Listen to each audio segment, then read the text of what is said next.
Welcome, everyone. Thanks for coming. Just while we wait for people to trickle in, we're going to launch a quick Zoom poll. So it's a bit of a quiz just to have some fun while we wait. So it should appear on your Zoom screen shortly. Just shout out if you're having any issues with the Zoom poll.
Libby, how are we going on questions?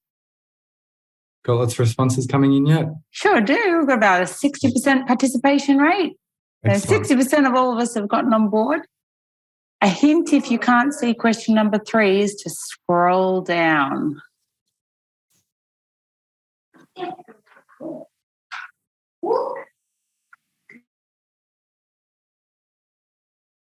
And there are 3 questions in total.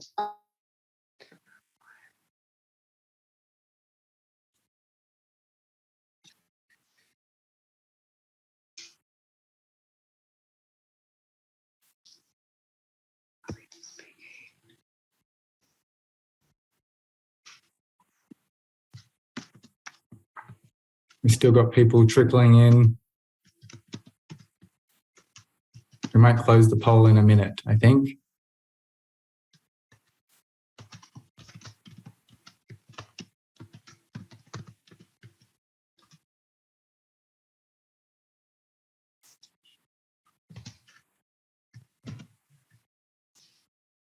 For those who have just joined us, you should see a quick little Zoom poll on your screen. Just answer that as quick as you can, just for a bit of fun trivia.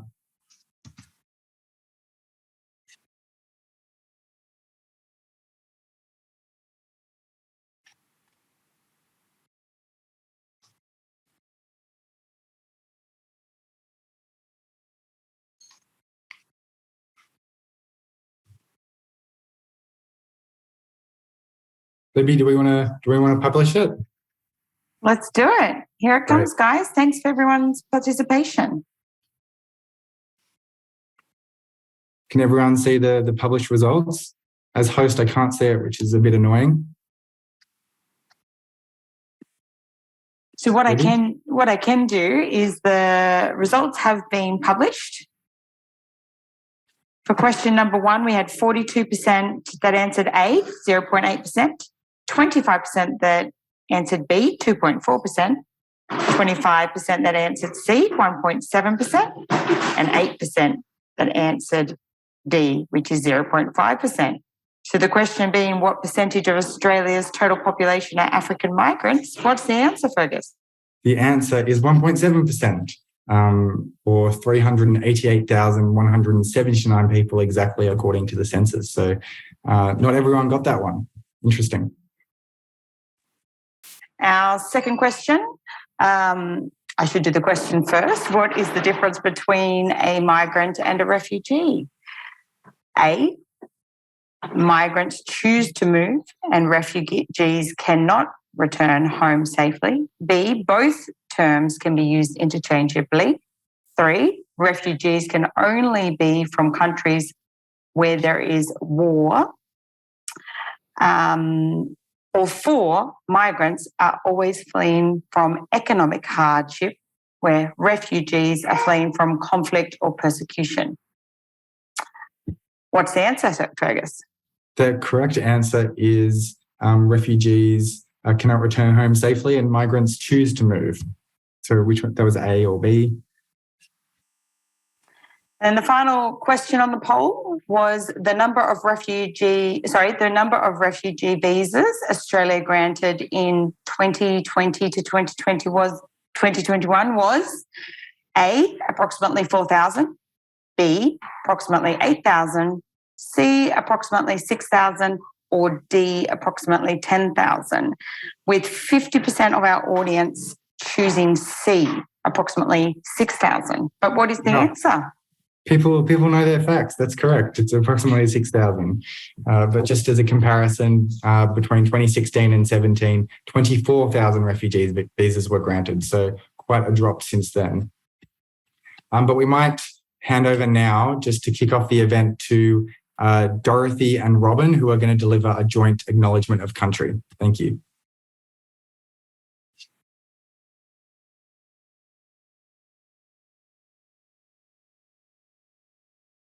Robin, you need to turn your video on.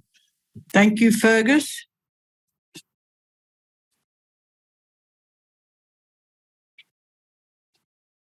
Oh, having trouble with my video going off. It happens. Oh, my goodness.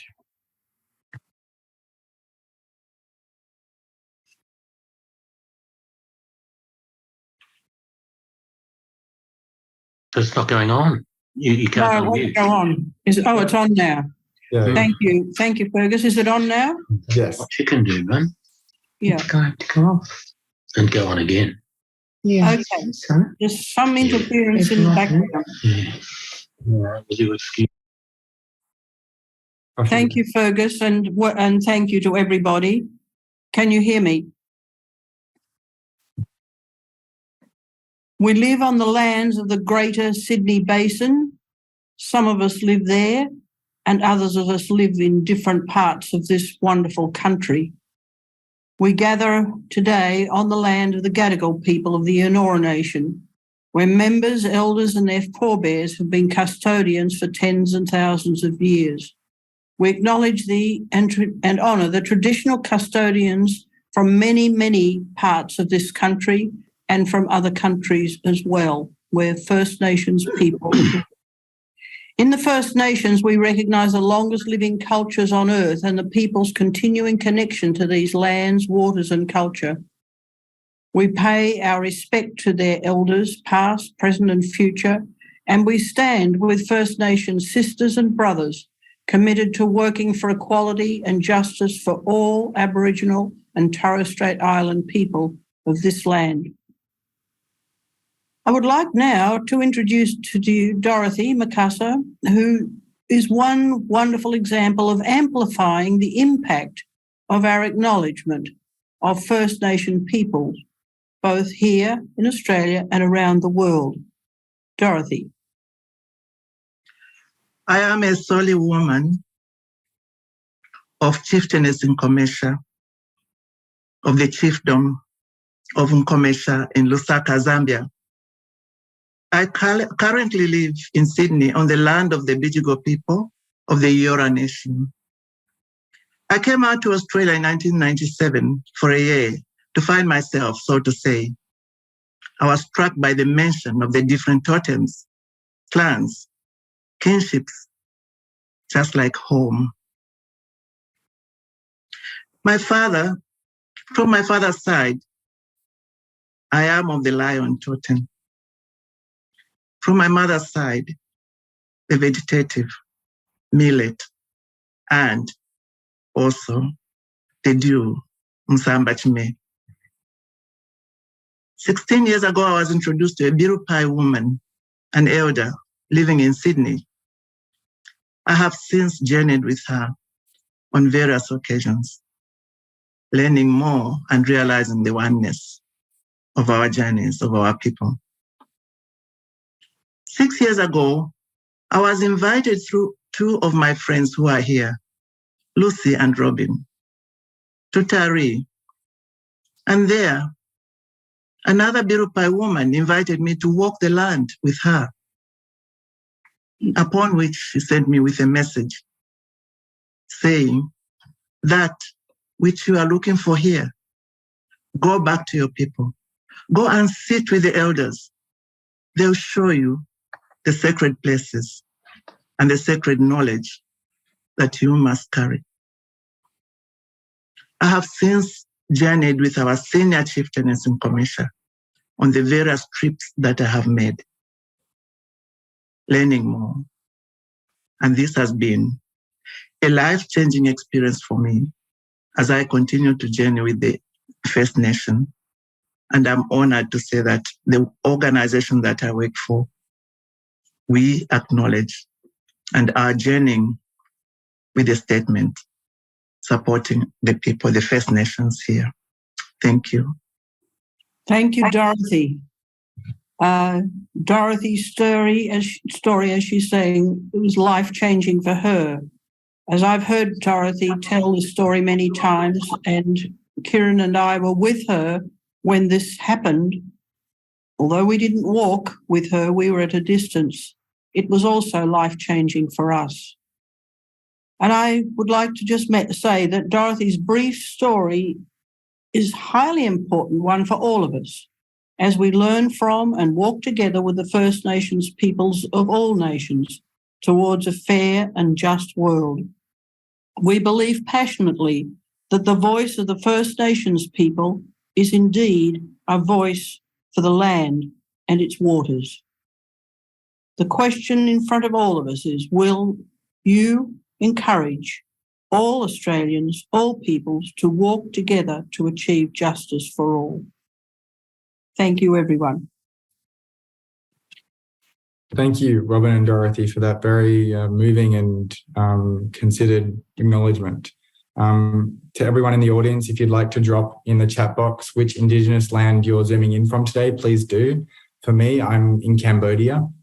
So I'd like to acknowledge the continuing connection to land of Cambodia's diverse Indigenous groups, including the Jarai people, Stung, Banong, Gui, and Lun peoples, just to name a few. So now let's introduce today's meetup with thanks to HandUp Congo and GLAPD for co-hosting. Today, we celebrate the International Day for People of African Descent, officially on the 31st of August, but we're doing it today. This is actually a newly proclaimed International Day. It's only in its second year, and it aims to promote greater recognition and respect for the diverse heritage, culture, and contribution of people of African descent to the development of societies, and to promote respect for human rights and fundamental freedoms of people of African descent. So to help us realise this vision today, we have three fantastic speakers, including Blaise Mushapa, a member of an ethnic group on the eastern border of the DR Congo, which is a region plagued by devastating conflict. After spending 6 years in a refugee camp, Blaise and his family migrated to Australia in 2017. With the help of GLAPD's resettlement services, he and his family now live in Cowra, where he works in disability care. Chisenga Makamo, originally from Zambia, Chisenga lives in Sydney working as an artist and educator. She believes in using the unique arts and culture of Africa to engage and educate people about improving their well-being, the importance of self-worth, and having a sense of purpose and belonging. And Samuel Takporo, originally from Sudan, but now calls Australia home after migrating in 2003.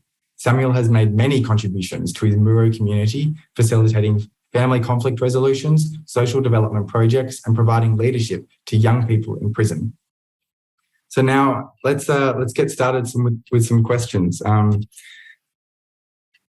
then I think at about go for 8:15. I'm going to invite everyone in the audience to participate in a 15-minute long Q&A. So save up some questions, and if you'd like, you can drop them in the chat ahead of time.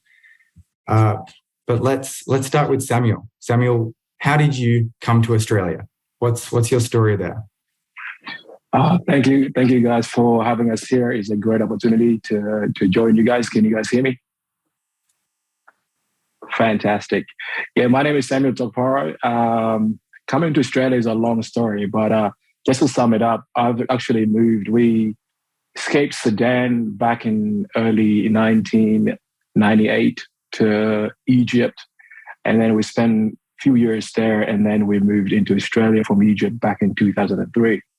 Now, I'm not an immigrant, I'm a refugee, which is a little different. I never knew the difference because they always used to call us either way.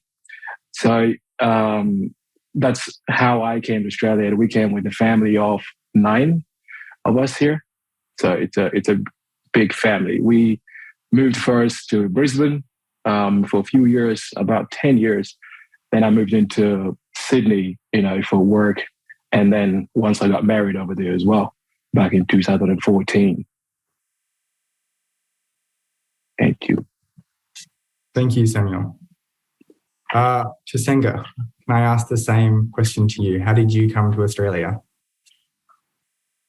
You're on mute, Chisenga. Sorry, I don't know if that's a bad habit or a good one, because I don't. I think I've forgotten a couple of times and left it on and done things outside the meeting. But yeah, thank you for having me.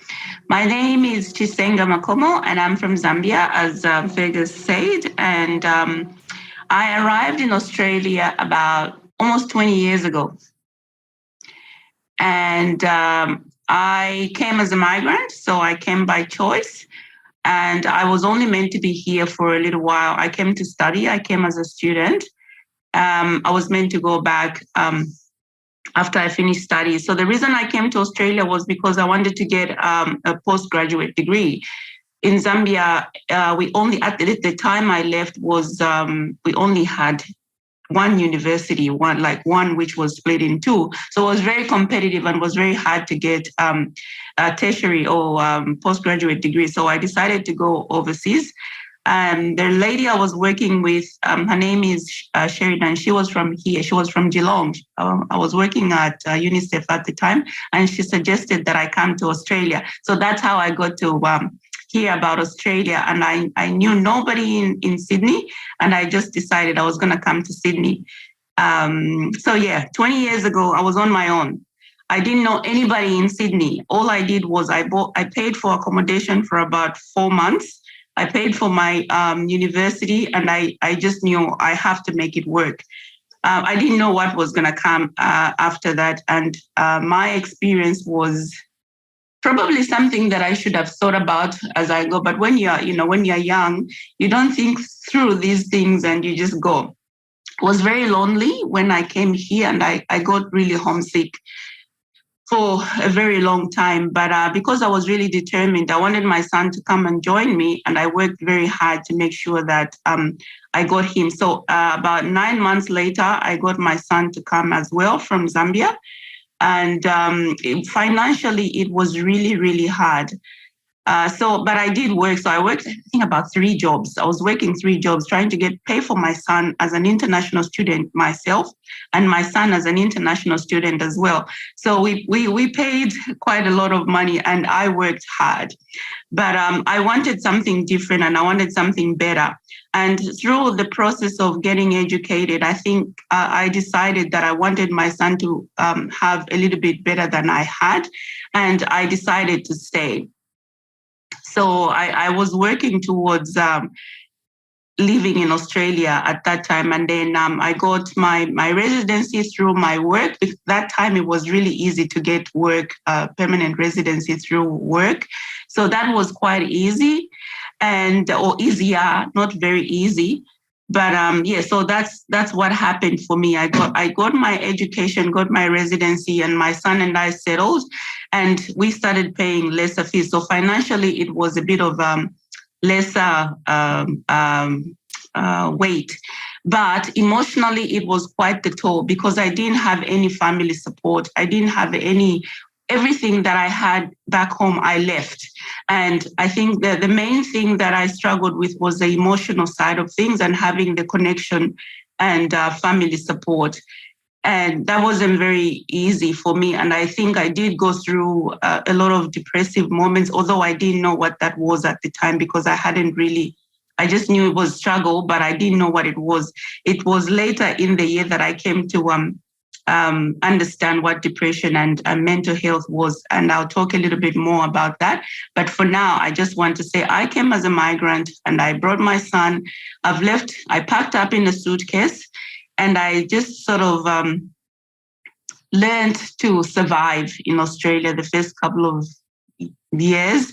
And then I was coasting when I got my residency and I didn't know what I was doing. But I'll talk a little bit more about my later years and how I've transitioned and where I am right now and why I talk about, having a sense of worth, sense of purpose and sense of belonging, because these are the three things that are really significant, especially for somebody who's left their home. You leave everything that you know that you've grown up with, and then you move to a very totally different country. So yeah, that's me. Thank you, Chisenga. You've been through so much to get to where you are today. 3 jobs and depression, it's a lot. Blaise, can I ask you the same question? How did you come to Australia? Thank you very much. Before starting, just to give an answer on that question, I would like to just let you know that English is not my first language. So sometimes just we hear that I'm struggling. It's like my 4th language, not even the 2nd one. So sometimes just not easy, but I'm gonna just try my best. As you say, I left my country in 2010, yes, because of problems of killing that were being done by the criminal attacking my tribe. So we left the country I went with my family, went in Kenya where we stayed for 6 years. And then in 2017, we got a chance to come here in Australia. We come as a refugee. We are living in Sydney for 18 months.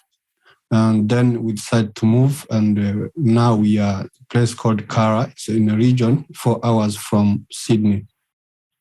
That's what I can say. Thank you. Thank you, Blaise. Love to hear a bit more, maybe later, about what it was like to live in a refugee camp for 6 years. Unimaginable to me. Yeah.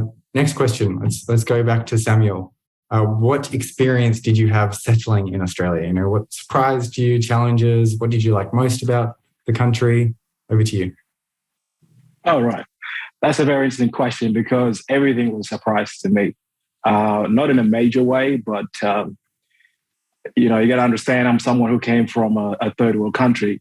But my experience as a refugee in Egypt was probably slightly different than other refugees, especially in Kenya, living in a camp. In Egypt, we had, you've got to live in a normal housing like locals, So you live in apartments, you've got all the amenities and all that kind of stuff. But coming to Australia, the biggest thing that I noticed is it's a huge country and it's way too far, And landing in Brisbane back in 2003, October, it was raining heavily and it's been raining for like 2 weeks straight. And I thought, wow, that's Australia for you. It's going to be raining every day until the heat of Queensland came through. And I'm like, wow, this is worse than Africa, So the weather is a big difference. And then the language, because I came to Australia with 0 English. I had to learn English in Australia. It took me about 6 months. And thanks to my teacher, he told me, you need to mingle with Australians. And that's the only way you would learn quicker, And I did that for 6 months. I've learned how to speak English. Still learning every day, still learning. But the culture is definitely different, In Africa, people are together. You do everything together. You party together and all that kind of stuff. Here, it's very, very, how can I say? I've met people at school where, after going to high school, where children finding it difficult to stay at home. I find that very difficult to understand. They're talking things like, I'm waiting to become 18 and I'm going to be out of the house. For us in Africa, you stay home, and until when you get married, sometimes you live with your parents after you get married. That was the difference for me as well. And how outgoing people are very free. You're free to speak your mind. You're free to do whatever whatever is right. For us, we're also free, but to a certain extent, cultural differences. One of the incidents that I do remember when I was in high school, as an African, maybe some of the viewers might agree, is as a younger person, you cannot talk to a grown man or grown person looking at them in the eye. You've got to look down as a sign of respect. Here, I got into trouble when I was in high school. And that was a big eye-opener for me. And I knew I needed to learn the culture. My biggest problem was learning how to, still keep my culture, but yet, trying to sink in with Australian culture and understand that. It took me a few years, but yeah, that was the biggest difference for me. Thank you. Very impressive that you managed to learn English in 6 months. What an incredible feat. Thank you. Chisenga, I might pass on to you next with the same question. I know you already touched on sort of the challenges you face, but what about something that surprised you settling in Australia and what you like most about Australia? Look, I think it's mostly what Samuel has said is sort of similar. I think in the African culture, you sort of, I wouldn't want to say you're spoken to and not speak. It's kind of that. I think it's a sign of respect. We are brought up with that culture where you don't speak when an adult is speaking, and it's sort of just the way to go. But I think that I can relate. So I got that as well. But I think it's because I was working as a checkout chick, it's mostly the staring that sort of surprised me, because I think people looked at me very differently. 20 years ago, there were not so many Black people in Sydney, and I would just get really excited to see a Black person, and I would wave and say hello to anybody that I saw, because I just really was yearning for this connection with Blackness. And just by the way, anybody who's listening, me saying Black or white, please don't get offended, because to me, that's very there's that difference. Yes, we are Black people or brown people. I think that's a very politically correct way of people saying it. I just say Black and white. So don't get offended when I say white people. I'm just saying Caucasian in general. So a lot of, especially young ones would stare. And then some kids would say, she's dirty. Why is she dirty? Why does she look like that? So I experienced a little bit of that, and I'm thinking, what are they seeing that's different from me? But then it sort of clicked to say, when a white person would visit Zambia, people like kids would go following and chasing and call Omuzungu or Omuzungu. Maybe those people who've traveled to Africa have heard this term, Omuzungu or Omuzungu. So white person is referred to as a Musungu. So it sort of settled to say, okay, well, it's similar. They don't see a lot of Black and they see a lot of white. So it's not something that they're familiar. So that kind of, I settled with that very quickly. But it's also just the attitude of people being rude because you're this color. This was my experience from most people who I served at the checkouts.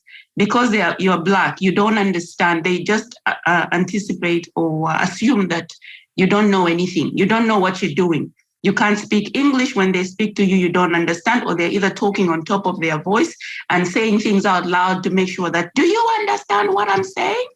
So that was a bit, whatever it was. Look, I think I can share a lot of uncomfortable stories, but I kind of made this resolve to say I was just going to ignore it, because either that was going to bring me down, and me being in a, like when you're in a pond with a lot of people, like similar to what a Muzungu would be in Zambia, it's how they felt when they got home. So I quickly switched it to say, this is how white people feel when they're in Zambia. So I have to just push on. So that, it was, some of it was even subtle, racism. So that was very challenging. Going into uni, it's, you get double tax. You have to work twice as hard. Applying for jobs, you have to do twice as hard. Everything, you have to prove yourself constantly. And so before I came to Australia, I was working for United Nations.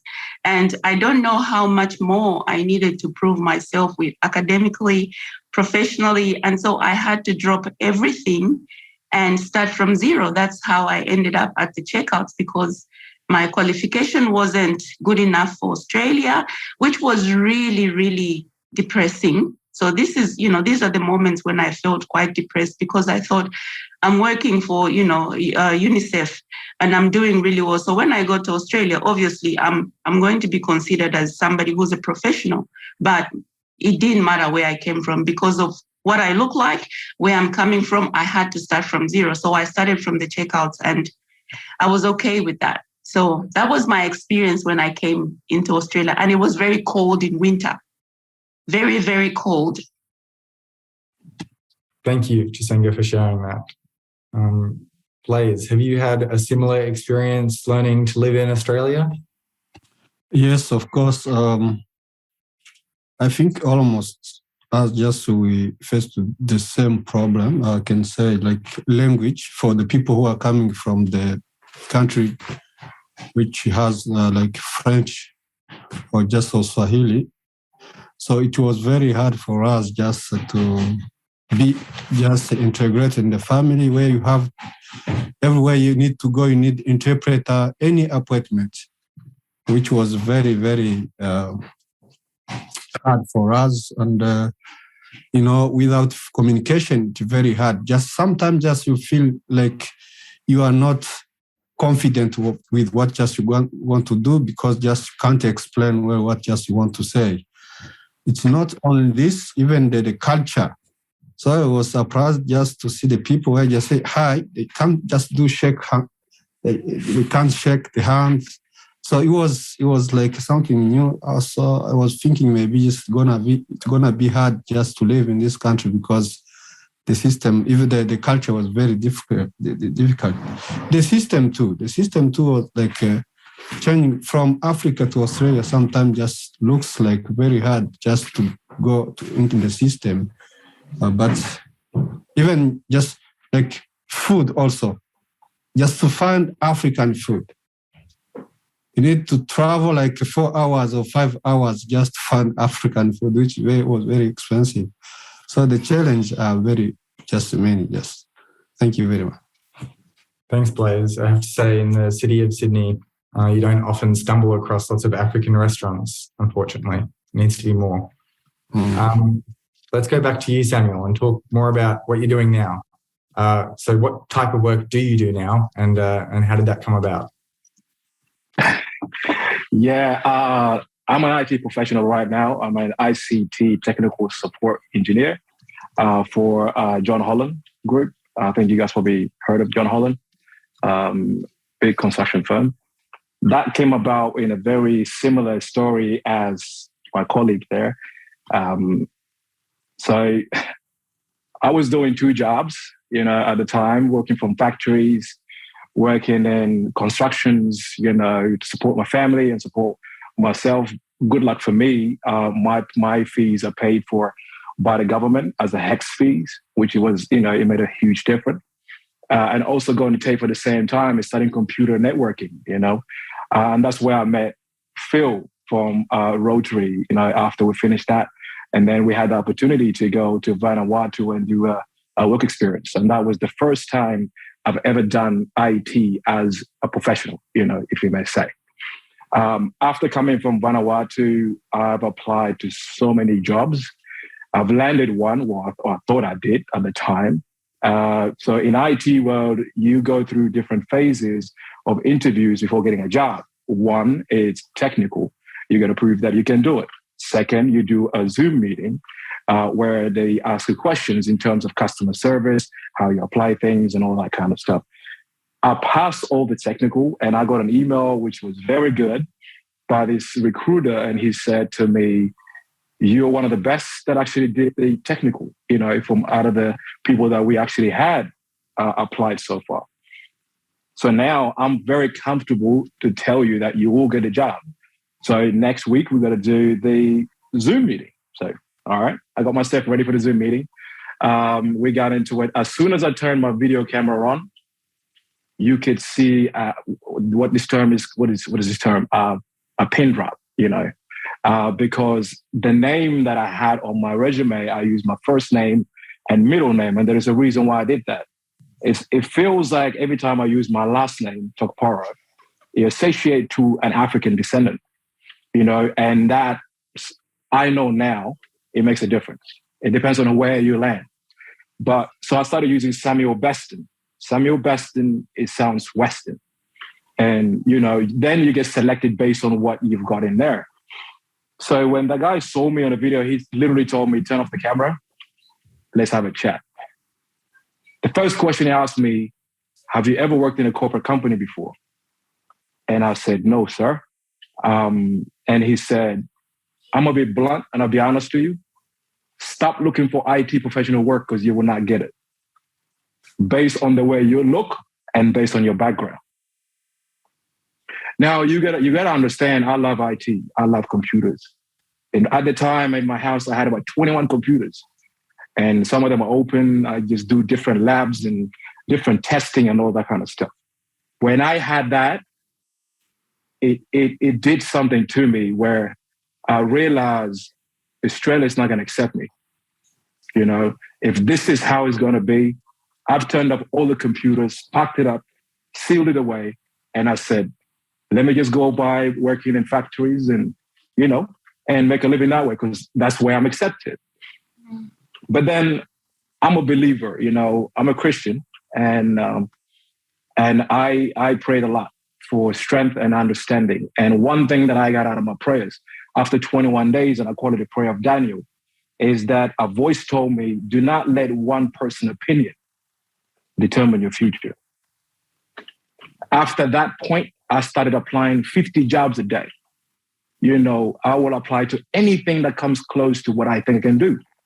And that's how I landed at John Holland. So they called me and they said, can you come in for an interview? And when I went to the interview, I was ready to get humiliated again, but you know what? I just said, I'm going to do it. I went over there and the guy literally told me, you got the job. He did not even ask me any questions. He said, have you done IT before? And I said, I went to Vanuatu. That's the only thing I did as an experience, but I'm willing to do my best. And he said, you got the job. This guy is also an Australian. What I'm trying to say is, over the years, one thing that I've learned, you can't take people's view of you to change the way you are. And that's why I go into prisons, and talk to not only Africans, but also Australians, and to tell them that there's a lot of people I met in there, they've been in prison just because someone stepped in their feet, And the only thing I do, I just tell my story of how I came here and how I become an IT professional. And a lot of people got changed. You can see their mindset change. So for me, I'm always an advocate of what do you think and your views, your state of mind can change where you can be, and that's the gospel that I preach to everyone that I see, and yeah, that's just me. And I'm going to keep doing that. Thank you. Wow. I don't know about everyone else, but I certainly feel inspired. What a story. The fact that you were able to bounce back from what that person initially said to getting that job at John Holland, truly awesome. Chisenga, can I ask you that question too? What type of work are you doing in Australia and how did that come about now? Look, at the moment, I'm doing well-being, but I'll just backtrack a little bit. I think my story is similar to what Samuel's story is. He's in IT, I was in procurement. So when I worked at Woolworths, that was the checkout chick job. So I kind of went through logistics. So I started in admin, went to logistics, then I went into procurement. During the time I was working for Woolworths, I decided to do my master's. I enrolled to go and do my postgraduate degree, and I did my MBA. And when I finished, I moved on from Woolies and I started working for Volvo. No, I worked for Franklin's a little bit, and then I worked for Volvo. And then I went to work for UGL Unipart, which is servicing Sydney trains. So we had a contract to service Sydney trains. I've mostly done, in procurement, I was doing blue collar procurement. And I really enjoyed that when I was working in procurement. And I thought, this is really good. I'm going to be one of those corporate girls, and, you rise through the ranks and you sort of lay your life. And this is what it looks like to be in Australia. You're in corporate. During that time, because I came from a culture where, the more you get life is about collecting things. I was more of a collector. So it's, what do I look like? How is my life looking? I'm educated. I've got a nice car. So it was about acquiring things, not so much about how I felt in here. And I didn't know all this stuff because nobody sat me down to say, this is how you grow up and this is what it means to look after yourself. My sense of worth was almost non-existent. So whenever something that was not working in my way, or something didn't go my way, like my self-esteem would sort of get hit and I would crumble. But I knew how to pick myself up because after packing up my suitcase to come and live in Australia, I think that sort of gave me a little bit of a buffer. My resilience was a little bit sort of developed, but not to a point where, you start applying for jobs when you're so qualified, you can do the job. And because your name is Chisenga Makoma, which doesn't sound like Susan Smith, you are not going to get hired. So I had moments like that, just like you did, Samuel. And this didn't happen until I finished, I didn't finish my contract. So after I left UGL, this is a Sydney Trains contract, I went to Commonwealth Bank. So I was still doing procurement. I was working as a sourcing manager. I don't know if anybody's familiar with procurement. So this is buying on top of, like bulk buying. So you're buying things for Commonwealth Bank, the branches, or the furniture that you see in the banks, or the flowers and plants you buy. So you're not buying for one bank or one branch, you're buying for like the whole of New South Wales.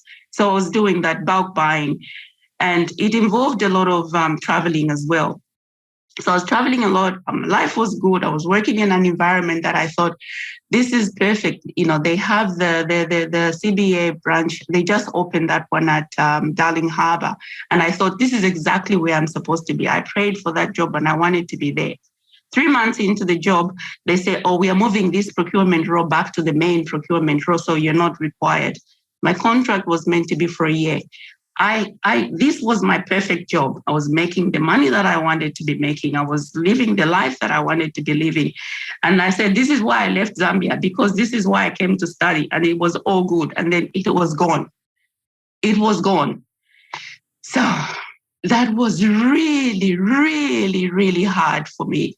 And so going from having good income to zero income, coming back to Centrelink, and then applying for jobs where they question you, I am this qualified. And then they say, you're qualified, but you haven't led a team. You've been working independently. You've had assistants. So they start weighing up to say, we can pay you this much. We want your qualification. So my worth was kind of based on who's waking up today and telling me how much I'm worth. So I decided to stop looking for jobs because I had been rejected so many times. I was kicked down for so long and I was really, really depressed. So that's when my heavy depression kicked in. When I tried to connect and talk to people, I think I found out about depression or suffering from depression. And this is the point I found out about it because I went to the doctor and they told me like, look, you really are not doing well. I was sleeping pretty much the whole day and doing very little. And so I found out that I was depressed or clinically depressed. And so I was told about the treatment and this is how you can get help. None of that. I had not grown up with that kind of stuff in Zambia. And because in Zambia, when you feel low, you just get on with stuff. You can't be, you're a very happy person. You should really just get on with things. And so I tried to talk to a few of my close friends about it. And they said, oh, come on, how can you be depressed? You're such a happy person. So people sort of told me how I should feel. They wanted me to be okay because, oh, come on, you're going to get a job. You're going to be fine. You're going to be. So I decided to just pull back from everybody and just let me know so I don't go. If there's another question that's related to this, so I don't go too far, about how I got into mental health. So I was really in a deep depression, and part of my recovery was to learn about mental health. The thing that was really making me feel that way, I didn't want to feel. I made a decision. I didn't want to feel that way, and I didn't want my son to experience that, and I didn't want people that I loved and cared about to feel that way. So I went to TAFE. And I enrolled in a diploma course, and that was part of my recovery. I started doing mental health, and I got my diploma in mental health, and that's how I transitioned from procurement into mental health. And part of the art, because I've always done art as my culture, I did arts administration as well through TAFE. So I wanted to combine that together using art to teach people about mental health and well-being, and that's what I'm doing now. Thank you for sharing that journey you've been on, Chisenga. Same question to you, Blaise. What work are you doing now in Australia, and how did that come about? Thank you very much. I'm doing a job as a support worker in disability.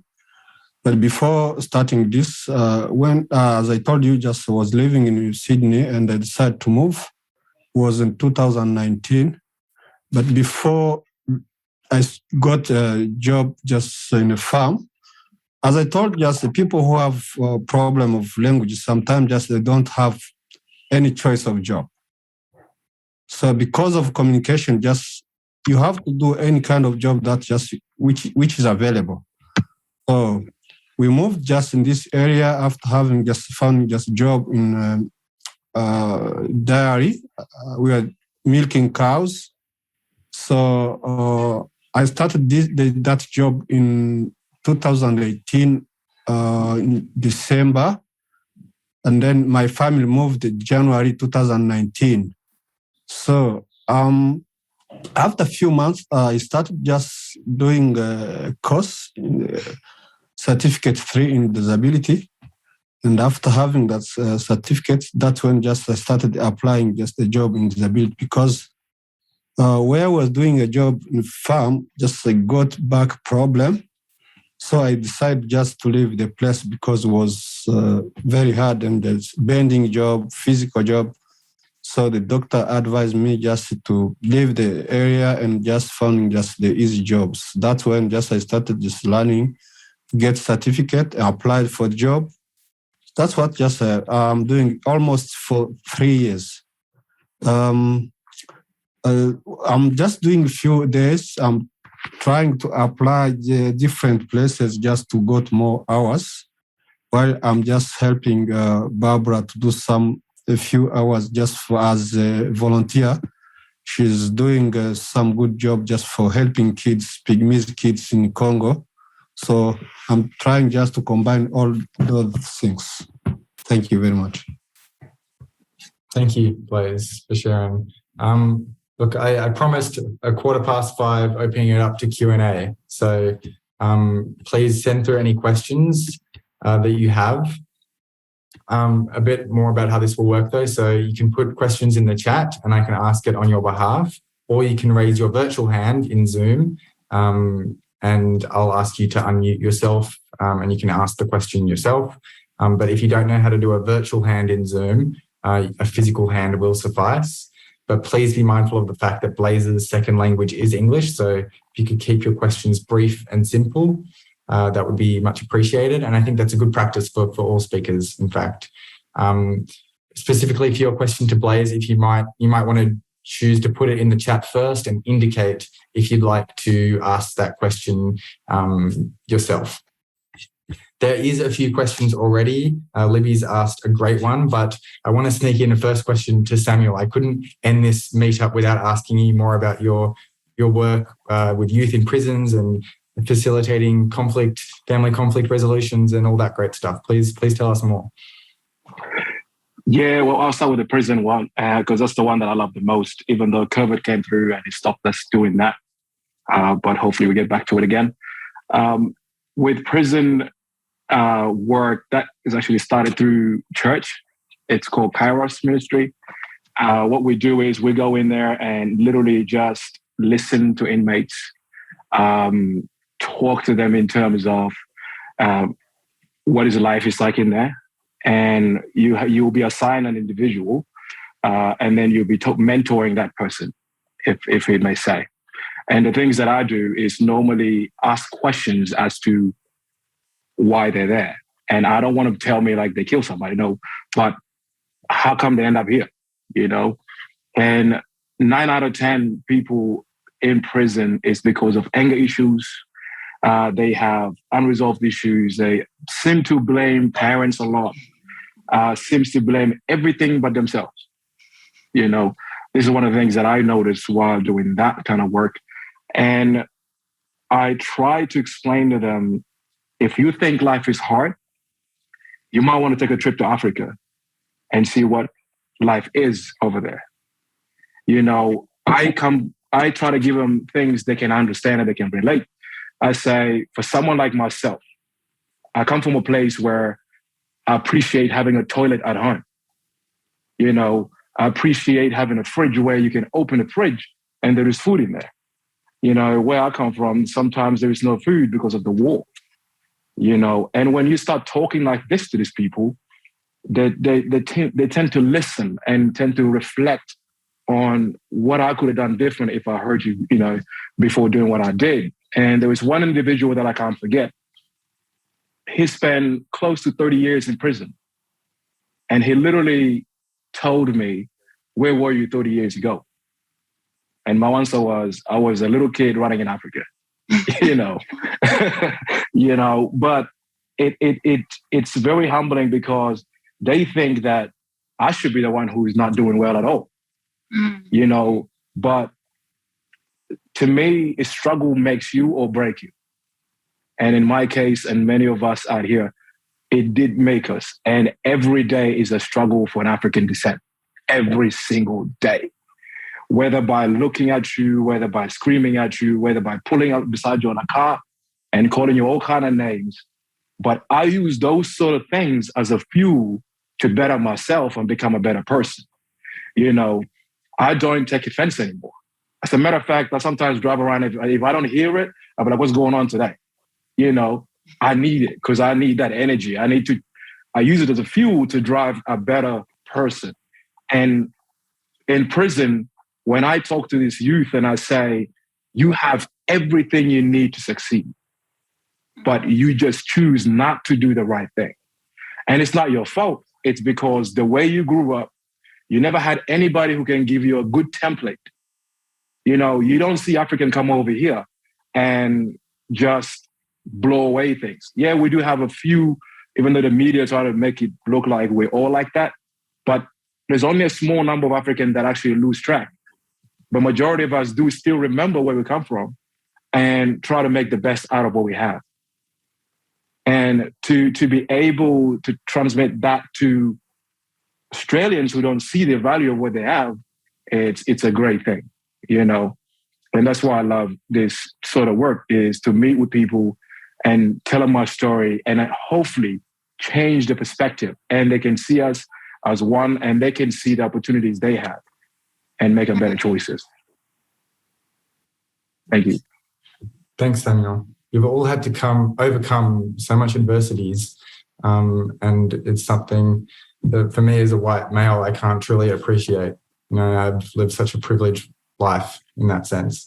There are a few questions coming through. I thought I'd ask Libby's one first because it's something I also thought too. I've always thought that, you know, in Sydney, we're one of the most multicultural cities in the world. I think maybe second to Vancouver. You know, I've always thought it's been this great blend of cultural norms, as Libby asks. So her question is, has the multicultural Australia improved, or what needs to happen to improve? And whoever wants to answer that, please go ahead. Maybe Senga or Blaise. I can start, and Blaise, you can probably follow on if that's okay. Look, I think on one hand, we have a lot of organizations that are trying to do the right thing, and they're trying to educate Australians about multiculturalism. And on the other hand, it's like, okay, we get together, similar to what we are doing here, right? We get together and we hear people share, but then there's no follow through. Like, what happens after we hear this? Yes, we get suggestions and we get this. It's not like there's been no recommendations of what people are saying. This has been our experience. This is what's happening. And so either you just decide, you know what, I've resolved to sort of step away. I can't keep on talking. You get invited to talk, you share your experience, and then you just talk, and there's nothing. There's no action. There's no follow through. Maybe there's no call to action, or maybe it just takes long. But I'm sure there are so many organizations that are doing their best. I have worked with some organizations where I've done workshops. I get invited to talk about this stuff. We are a multicultural country. We are this. We want to be seen to be a multicultural country, but we are not practicing multiculturalism. That's what I think. Yeah, thank you very much. I'm with the same point with you, because just we have the big names of organizations which are just showing that they are helping, but the improvement is not just the word. But and it's very different. Even just the little one, it's in the big cities, but in a small, just in a region, it's very hard. You can't find even just the small, just number of the people who can do those. So, which means just the improvement is just still little. It's not the organization which has just it's the names. Just they don't do anything. They don't. The government, I don't know if the government, they are not doing the follow up to make sure it's working, or just they want just to gain money, or just the name of organization without just helping, or just putting in practice what just they agree to do. Thank you. Yeah. Thanks, Blaise. I'm looking at the time. We've only got 3 minutes, but I'm going to ask one last question, which is from HHKA team. And that question is, if you could make one suggestion to Australians of how they can help new Australians from Africa, what would your suggestion be? Great question. Open to anyone who feels like it.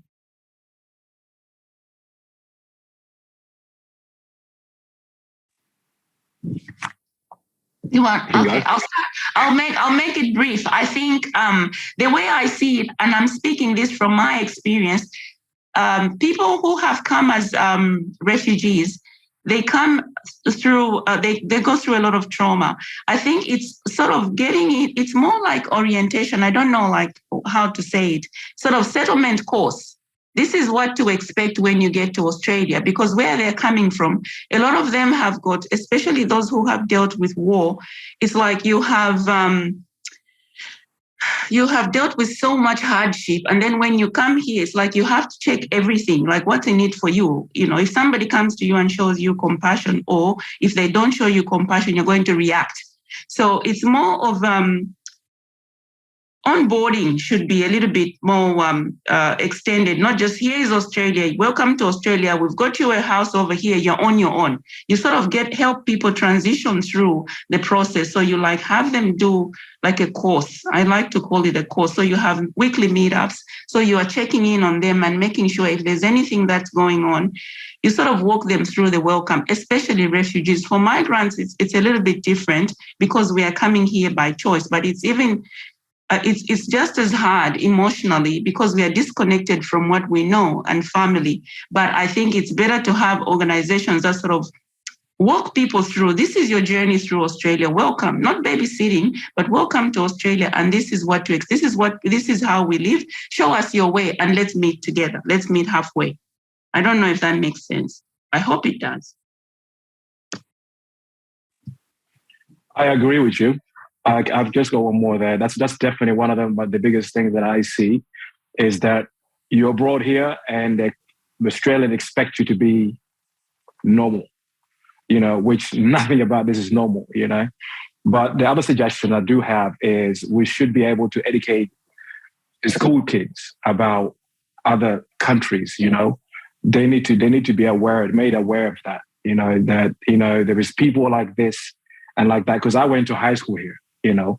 And I haven't seen that. I haven't seen awareness of immigrants or refugees, So I think if they can put that into some kind of class or a subject, that will help a lot. I'm available to teach that course. Cultural awareness course is one of the things that I'm doing for community organizations. So I'm happy. I put my hand up. Yeah, thank you. On this issue, there are some organizations who are just doing a good job just by helping people who are coming from Africa. But there are some few things just they're supposed maybe just put in just to let. I can give an example for example, when just I arrived for the first time on just Sydney Airport, my case manager was not able to speak French. So the first things, the person that I was thinking you're gonna help, he comes with the big issue. The communication was very, very, very bad. So he need also to find someone who just to have to translate for him. So I was thinking just there are something just they were supposed to change, like if just they want to find someone to help you to be integrated in the community, they need just to find someone who can just explain you very well. But there are big organizations which are just helping people just to be just integrated in community. But there are some few things just they need to change to make it very clear. Thank you. That's the right word. You said it, Blaise. Integration, community integration. That's what I was looking for. So thank you. No, thank you. I think that's the perfect way to leave this meetup. Big thank you to all of our speakers here today. I echo what Shoshana in the chat says. A lot of gratitude and appreciation for what you've said and for being able to share your stories. Just quickly, a few things I wanted to mention. Big thank you to everyone in the audience for your generous donations. I'm pleased to announce that we've raised just under $1,000 for this. Yeah, a great amount. And that's going to go to our Building a Healthy Congo initiative and will make a huge difference on the ground in the DR Congo.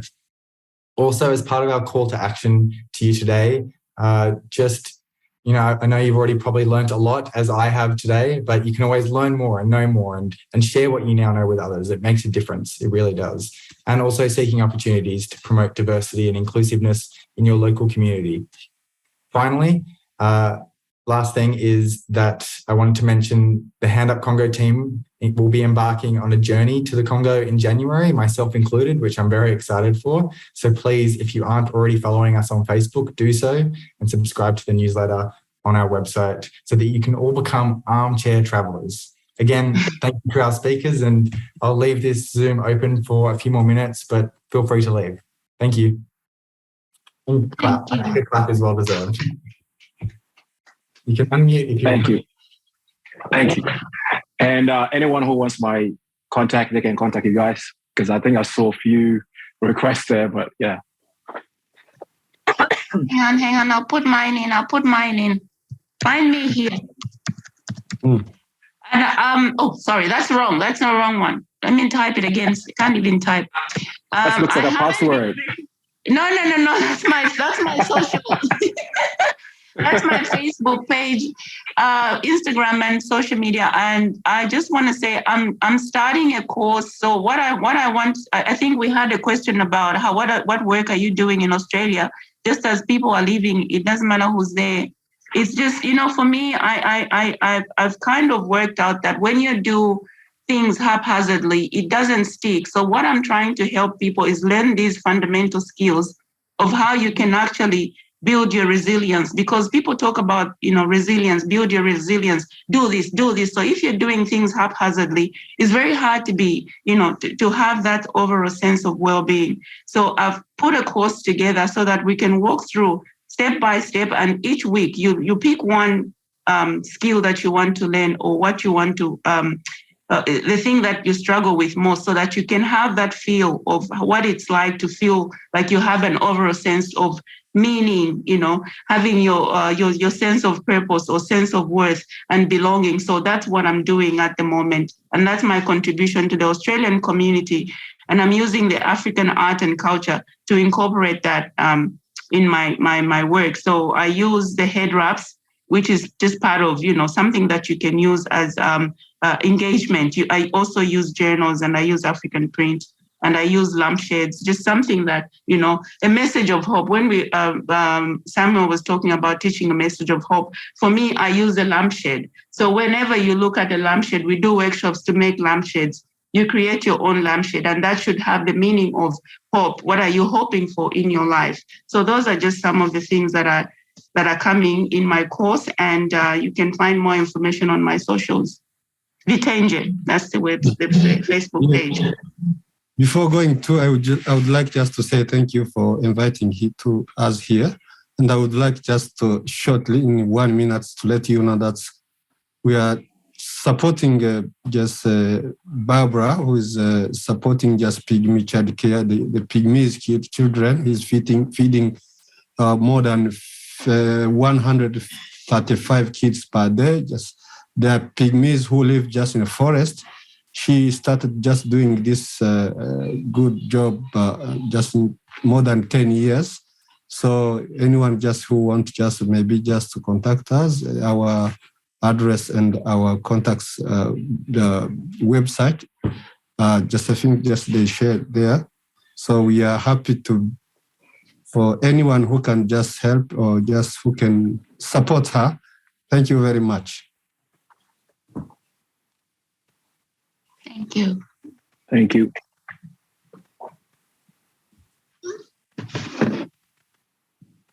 Okay. Thank you, everybody.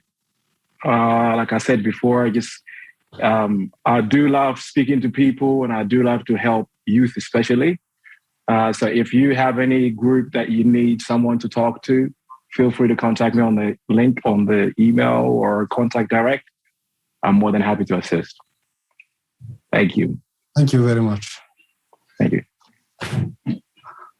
See you again.